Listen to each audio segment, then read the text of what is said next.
O mga ma'am kag serda, tagpamuno sa mga bulatuan, ginapahanumdom asang no work policy sa mga manunudlo subong nga bakasyon.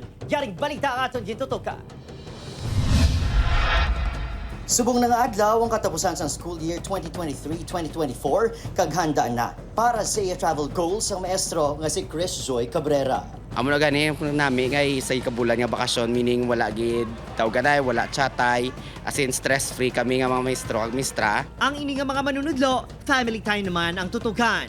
Kung may extra budget, malagaw man agud maka-recharge matapos sa madamo nga pagpanghanggat sa klase. Outside sa Cebu, maka-spend sa family nga maka-relax nga outside of Negros. Kay amon nga time, mas spend ginamon with our family, pwede kami kabakasyon, nga wala sa may istorbo sa amon. Sa sunod sa isa ka bulan, ipatuman sang DepEd ang no work policy sa tanan nga mga manunudlo. Sa pinakaunang ation, ipaiway man ang mga skills training. Walang training, hindi sila magre-report sa schools para at least maka-recharge sila. Ang mga trainings natin sa July na. Malawas sa school heads kag principal, mando nga wala may pauling o lubrahon si Ma'am kang Sir Tob-Tob sa Brigada Eskwela. Nagapati naman ang maginikanan nga #deserve sang mga manunudlo ang no work policy.